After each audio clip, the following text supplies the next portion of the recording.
She waited outside the hospital after surgery, but her family never showed up. Nobody ever expects silence after surgery. Hospitals smell like antiseptic and lemon polish wipes, and that morning was no different. The old laminate floors squeaked when nurses walked across them, and the vents above hummed a tired lullaby. In room 209, where the blinds let in a thin stripe of California sunshine, Mrs. Lorene Myrtle Benson lay with gauze taped gently over her eyes. "Your daughter said she'll be here between 3 and 3:30, the nurse said, adjusting her chart. Lorene smiled, though her lips trembled. "My girls always keep their word. They're just like their daddy used to be." The nurse nodded politely, as nurses are trained to do, acknowledge without questioning. She didn't know that promises in some families expire the moment they're spoken. 3:30 arrived. No footsteps, no phone call, no familiar voice saying, "Mom, I'm here." 3:30 turned into 4:10. A doctor came in, removed her eye shield, checked her vision, scribbled notes. "Fantastic healing for your age, Mrs. Benson." Age. What a word. It lands differently on a 77-year-old woman who once ran after toddlers wearing matching strawberry red overalls she sewed herself. She lifted her purse, old brown leather with faded straps, and waited near the reception area. She had worn her best cardigan, navy blue with tiny pearl buttons. Her late husband, Clyde, once said it made her look like a woman who belonged in magazine ads, soft, classy, warm.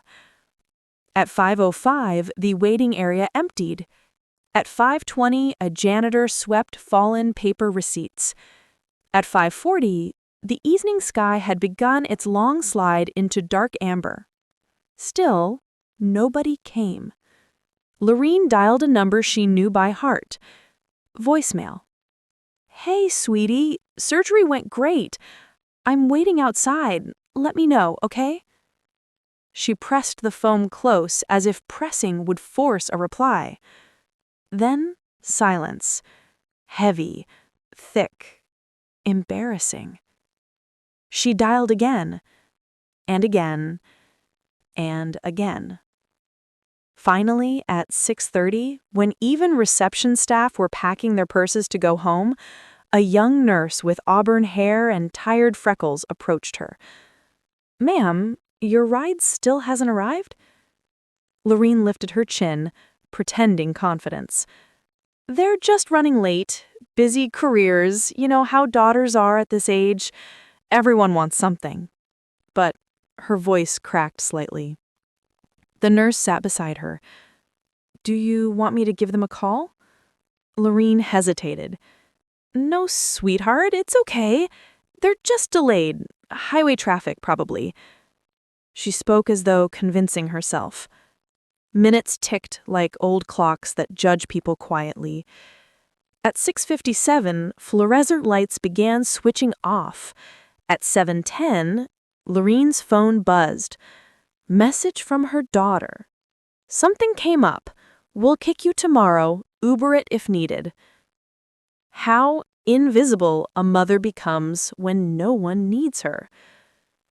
Tears didn't fall, not because she wasn't hurt, but because 77-year-old dignity has learned to stay still. The nurse stood. "Well, I'm officially off shift. Let me drive you home." Lorene protested immediately. "No, I don't impose on strangers." "You're not imposing. I would never leave my mother at a hospital curb." Those words cracked something inside Lorene. Not the part made of tears, the part made of memory. Her daughters were raised in a house filled with homemade soups, bedtime bookmarks, and birthday pancakes shaped like hearts. Somewhere along the way, responsibility shifted, affection dried, and adult children began seeing their mother as someone taking space instead of giving it. The nurse helped her into a small silver hatchback that smelled like vanilla air freshener and crumpled grocery receipts. The windows were rolled down, letting cool air brush her face. "What's your name?" Laureen asked, gently. "Jenna. Jenna Hart." "You're kind," Laureen whispered. "Not kindness," Jenna answered. "Basic humanity." They drove down wide suburban highways where palm trees leaned like lazy guardians. Billboards lit the roadside. Injury attorney ads, vitamin infomercials, real estate agents smiling too brightly. Laureen's neighborhood was quiet. Too quiet. As they pulled into her driveway, motion sensors tried to flicker on, but the bulbs had died months ago. The grass had grown tall, but she trimmed what she could reach. The front window screens were torn on one side. The porch rail leaned slightly to the right, as if shoulders sagging under weight. Laureen laughed awkwardly. "I keep meaning to fix things." Jenna said nothing, because sometimes silence respects truth. Inside, the house didn't smell like anyone had been living fully.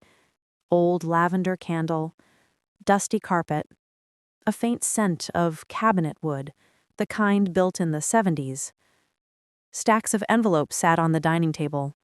White, yellow, pink, bold red lettering.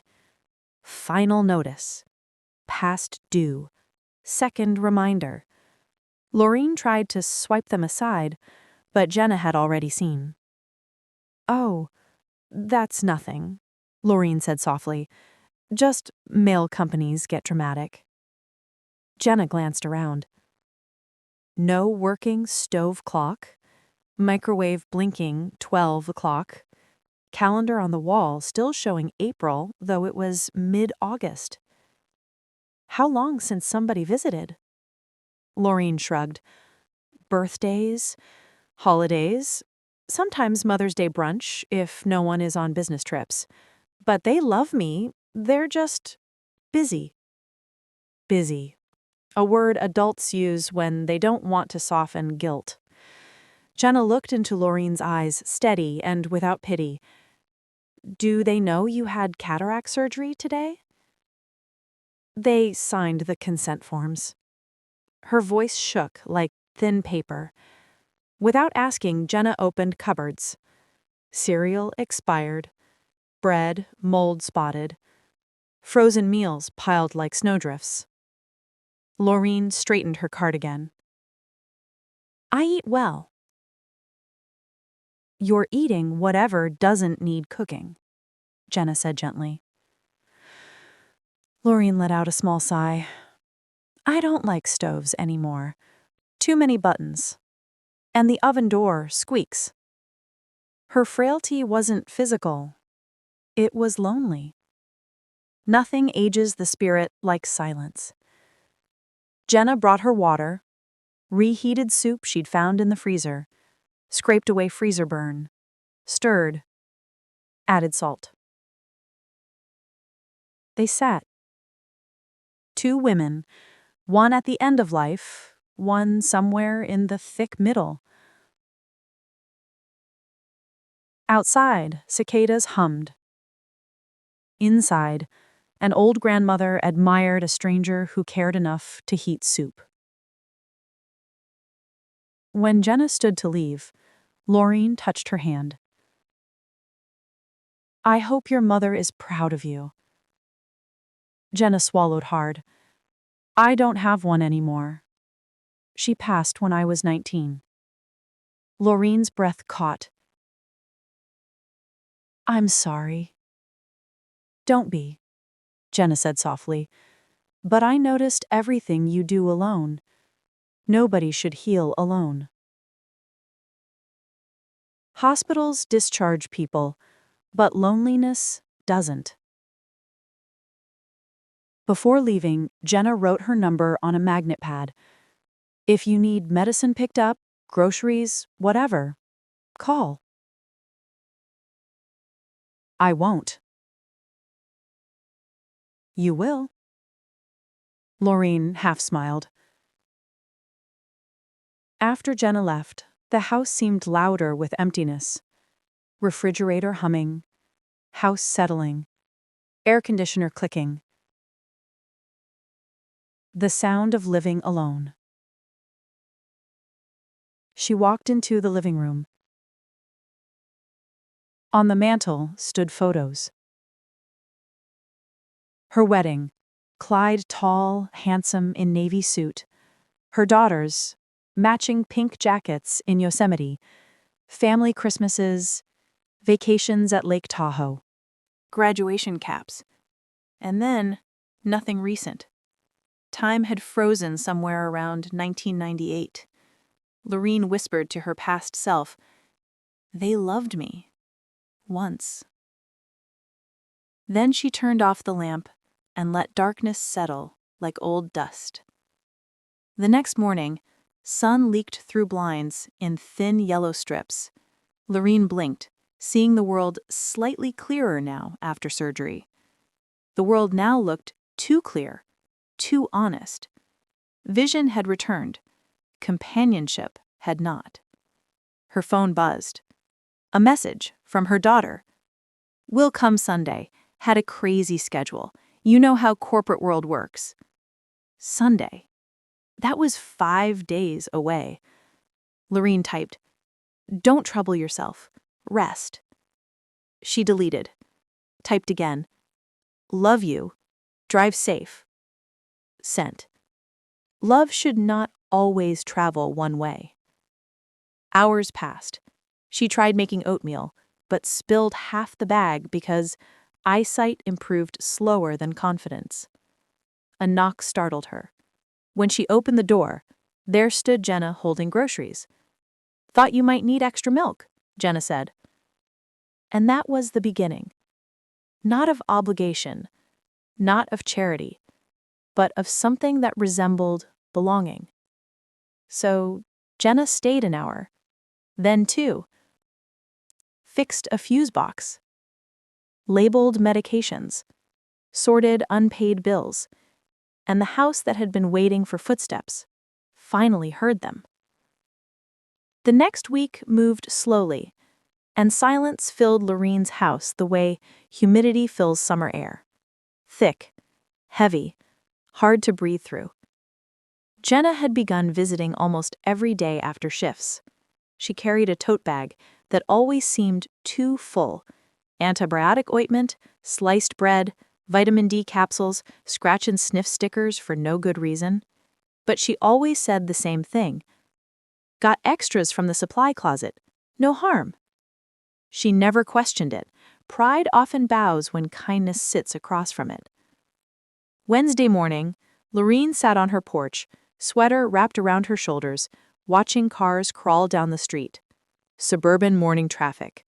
School vans, coffee drive-through cups leaning in cup holders, dogs barking through fences. But even with all that movement, the world still felt distant. A silver car pulled up. Jenna stepped out holding 2 coffees and warm blueberry muffins. "You shouldn't keep buying things for me," Lorene murmured. "This was free," Jenna lied gently.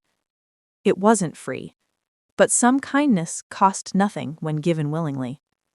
They sat side by side. "So, I called your daughter today," Jenna said softly. Lorene tensed. "Why?" "She should know you need someone here. Recovery takes assistance." Lorene tried to swallow the tight ache climbing her throat. What did she say?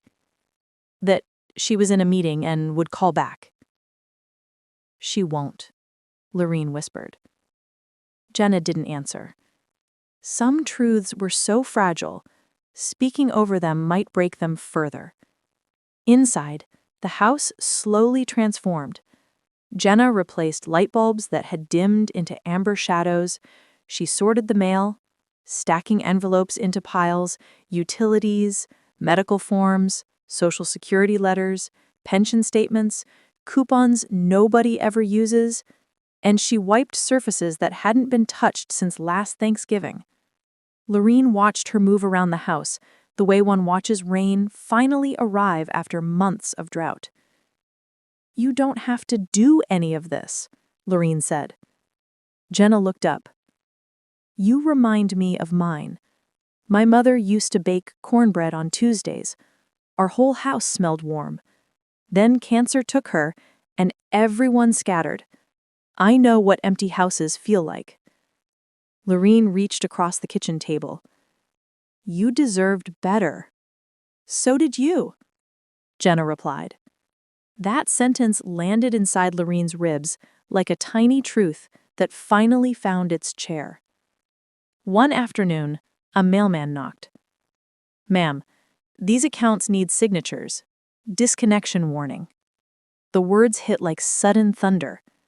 Gas, power, water, all marked with red. Lorene felt embarrassed, folding her hands like a schoolgirl caught with wrong homework. I manage fine, just behind. The mailman nodded without belief. Jenna took the papers. We'll handle this. She meant it. That night, she used her laptop, clicking through payment plans while Lorene sat beside her, ashamed. I never wanted to burden anyone, Lorene whispered. It's not burden if someone cares, Jenna said. Lorene tried to smile, but sadness sat too loud. You know, after Clyde passed, I still set the table for 2 every night. Then one night, I realized I hadn't cooked anything worth setting the table for. I just ate crackers over the sink. Jenna's eyes softened. You shouldn't live like that. I didn't choose it, Lorene whispered back. Life just faded into smaller pieces. Sunday finally came, the day her daughters promised to visit. Lorene cleaned the curtains, trimmed dead leaves off porch plants, rearranged sofa pillows into symmetrical alignment. Hope makes people tidy. She baked lemon pound cake, Clyde's favorite, and placed cinnamon rolls on a tray shaped like a sunflower. She wore a peach-colored blouse she saved for holidays. Her phone stayed on loud volume. At 2 p.m., she sat near the window. At 3 p.m., she rolled her fingers around the hem of her blouse. At 4 p.m., the light outside turned slanted gold. Jenna knocked at the door, holding a plastic basket of laundry detergent and dryer sheets. You okay? They'll come, Lorene whispered. They won't, Jenna answered gently. Lorene stood straighter. You don't know them. I know what absence smells like, Jenna replied softly. Silence, heavy as winter snow. Lorene lowered herself onto the couch. They never showed, she whispered. Her daughters didn't call, didn't text, didn't explain. At 5:11 p.m., Lorene finally exhaled and whispered a sentence she wouldn't have believed she'd ever say aloud. I think they're waiting for me to die to save expense. Jenna sat beside her. That's not love, Lorene whispered. I know. Her voice broke into a thin, invisible crack. I think I stopped being someone worth remembering. And Jenna, 29 years old with a tired heart, said something fierce and bright. You're worth remembering. You deserve someone who chooses you when there's no obligation. Days passed. Real friendships settled. Not forced, not transactional. They grocery shopped together. Jenna held Lorene's elbow crossing parking lots. Lorene folded Jenna's laundry while waiting. They watched home improvement shows where couples remodeled kitchens with expensive marble, both complaining at the same time. That backsplash is too loud. That paint color looks like oatmeal. And they laughed. Deep belly laughs. Lorene hadn't laughed real laughter since Clyde's funeral. On the second week, Lorene collapsed while carrying laundry. Her knees simply folded. Age sometimes just drops people without warning. Jenna ran to her, checked pulse, checked breathing. You're staying with me a few days, Jenna said firmly. I will not impose. You're not imposing. You have your life. You're part of mine now. Lorene didn't argue, because sometimes loneliness becomes so heavy, the body surrenders before the mind speaks. Jenna took her to her apartment, small, third-floor balcony with dented metal railing and string lights that flickered like uncertain stars. The couch smelled like laundry detergent and cinnamon candles. Lorene sank into cushions that felt too clean to disturb. For the first time in months, someone handed her a blanket. Someone said sleep. Someone stayed. At midnight, while Jenna washed dishes Lorene had insisted she would wash tomorrow, Lorene whispered through the dim kitchen, "Do you think people change?" "They do, but sometimes they change only toward people who let them." Lorene swallowed. "My girls used to sleep across my lap. I braided their hair. I packed lunches with pink napkins. I worked double shifts cleaning hotel rooms so they could have dance shoes and sparkly dresses. And now? Now I think they see me like unpaid debt." Jenna turned, drying her hands. "You're not a bill." Lorene smiled faintly. "Feels like it." The next morning, Jenna drove her back home, slowly, carefully, because balance takes time. Lorene opened the door and saw voicemail blinking. She pressed play. Message from her daughter. "Mom, hope surgery went fine. We got busy. We'll come next month. Love you." 3 seconds. Artificial warmth. Not even apology. Jenna looked at Lorene. "You deserve better." "I know. But knowing is different than having." Soon Jenna began staying after work. Not every day, but often enough for the house to breathe differently. She replaced batteries and smoke alarms, bought pill organizers, arranged medical appointments, signed up for grocery deliveries. Neighbors started noticing. One afternoon, a neighbor said, "You found a home assistant?" Lorene smiled. "She is not an assistant. She is someone who sits with me." And that distinction mattered. Weeks passed. Fall arrived. Leaves fell like thin orange feathers on Lorene's driveway. Light sweaters came out of closets. Air smelled like distant wood burning. One day, Jenna arrived holding a folder. "What's that?" Lorene asked. "Documentation." "For what?" "Caretaking approval, legal visitation rights at hospital. If something happens, they can't deny access." Lorene blinked. "And who will be listed?" "Me." Lorene felt tears rise. Not weeping tears, but warm, grateful ones. "You don't have to do that." "I already did." They signed paperwork, and that paperwork changed fate. Because now legally, someone belonged.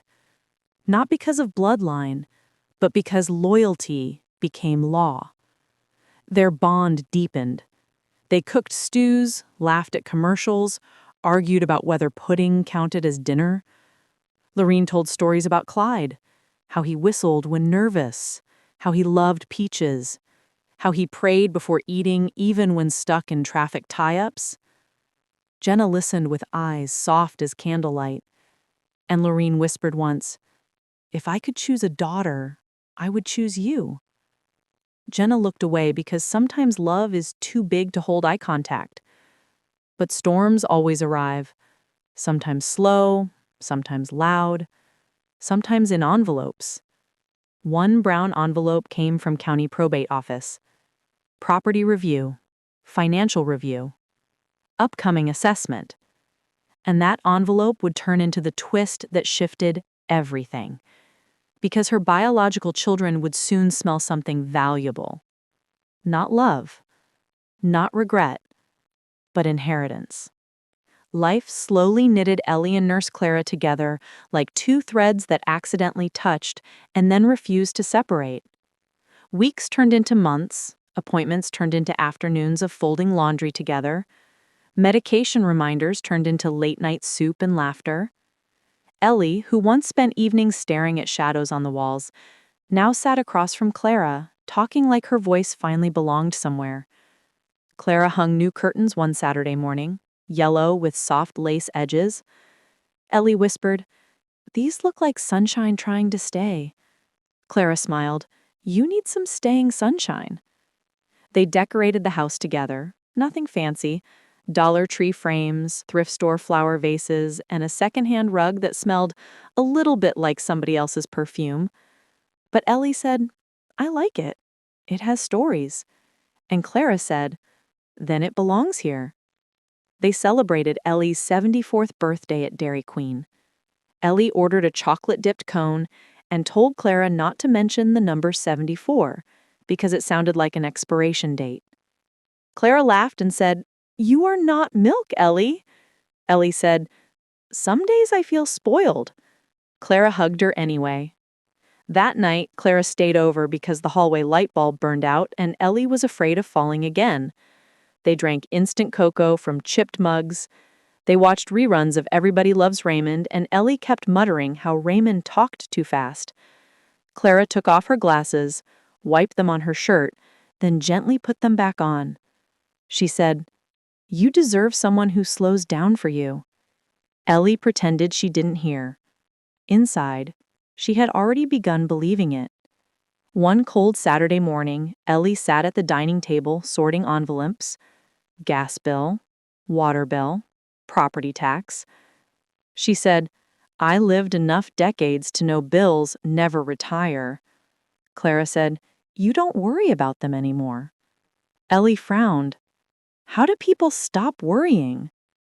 Clara pulled out paperwork and slid it across the table. It was a legal guardianship form. Clara said softly, I would like, officially, to be your person. Ellie looked at her hands, thin, wrinkled, veins like faded river maps. You want me. Why? Clara didn't blink. Because you're family. Not the kind that shares blood. The kind that stays. Ellie cried into her poems. Not loud, not dramatic, just small drops of relief that rolled like beads. She signed, half trembling, half grateful. Clara signed too, and the papers became truth. Later that month, Ellie stopped checking her porch expecting someone else. She stopped hoping for apologies that never arrived. She stopped waiting for calls that never rang. She chose peace over longing. Clara moved into the spare room permanently, bought nightlights for the hall, labeled pill bottles with smiley stickers, hung a whiteboard reminding, You matter. Wear socks. Drink water. Ellie wrote underneath, Thank you for being real. Every week, Ellie became lighter. Not younger, not stronger, but lighter, like a story that finally found the ending it deserved. Spring arrived. Warm wind, fresh lilies, bird bath filled again. Ellie sat outside wearing pink slippers and drinking lemonade. Clara brushed Ellie's hair, slow, soft strokes, while Ellie talked about her old house, her late husband, her 2 children. She said, I used to think they'd show up when I turned 80. Clara replied, If showing up had meaning to them, they would have shown up already. Ellie nodded with a lifelong ache that didn't hurt anymore. That summer, Clara painted the fence white, and Ellie sat nearby like a queen supervising kingdom borders. Then one afternoon, Ellie's heart simply got tired. No pain, no panic, just tired. She sat on her bed holding Clara's hand and whispered, I never thought life would give me a second daughter, but I'm glad it did. And her eyes closed like curtains closing in a quiet theater. Just like that, she was gone, peacefully, gratefully, wrapped in belonging. Clara pressed her forehead against Ellie's forehead and cried the kind of tears that come not from loss, but from fullness. After the funeral, the lawyer called Clara to review the will. Ellie had left the house, her savings, her reading chair, her quilted blanket, her kitchen clock that ticked too loudly. Everything to Clara. Official, signed, witnessed, because love that arrives late still deserves And that's how the stranger became the only real family she ever had. Life doesn't always give us loyalty through blood. Sometimes it sends it through care. Thank you so much for listening to my story. If you liked it, please hit the like button, share it with someone who needs to hear this, and don't